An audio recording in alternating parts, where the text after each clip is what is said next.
जो 1947 में हमने अपनी बहनों की इज्जतें लुटाई थी ना, वो जाया ना जाए। आज उनकी रूहें तड़प रही होगी, कब्रों में तड़प रही होगी वो बहन। खुदा न हादसा, वो हमें कम से कम ये दुखता ना कि हमारी बहनों की इज्जतें लुटी हरामजादे हिंदुओं ने या अंग्रेजों ने। यकीन करें अगर ये हालात रहे ना तो ये सारे अमीर हमारी बहनों को रोड पे पसंद किया करेंगे। हमें जज पता क्या बोलेगा कि अपनी दूसरी बेटी बचाओ, इसका केस वापस ले लो, अपना दूसरा बेटा बचाओ। पहला बेटा मार दिया ना जिसने, वो दूसरा भी मार देगा।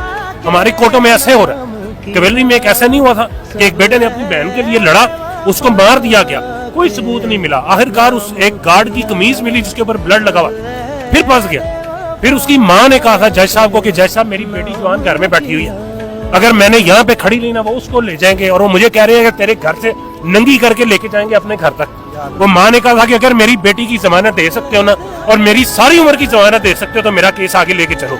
और जज साहब चुप हो गए थे, जवाब नहीं था। पाकिस्तान की सबसे बड़ी अदालत का जज एक औरत को जिसके साथ ये हुआ वो ताकत नहीं दे सकता, उसको हौसला नहीं दे सकता, उसकी हिफाजत नहीं करने का ऑर्डर दे सकता, तो हम कौन से इंसाफ में लेके बैठे हुए? हम इनके खिलाफ लड़ सकेंगे?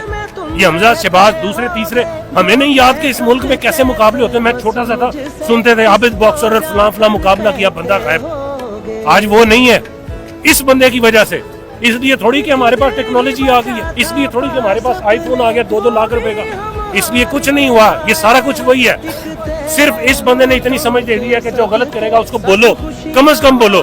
मैं निकला हूं ना बोलने के लिए, मैं हाथ में मेरे गन तो नहीं है, लेकिन मैं बोल रहा हूँ जो मेरा ईमान कहता है, जो मेरे नबी ने तालीमात दी, जो कुरान में पढ़ा, मैं वो करने निकला हूँ। इस बंदे ने मुझे बताया कि गलत हो, कम से कम बोलो, ताकि क़यामत वाले दिन ये ना कोई बोले कि ये उल्लू का पट्टा बड़वा चुप करके बैठा हुआ था और हमारे सामने मुल्क में ज्यादतियां हो रही थी।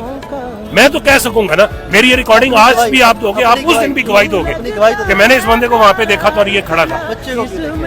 इसीलिए कि आप सबको भी ये लगे कि ये गोलियां नहीं देने आया।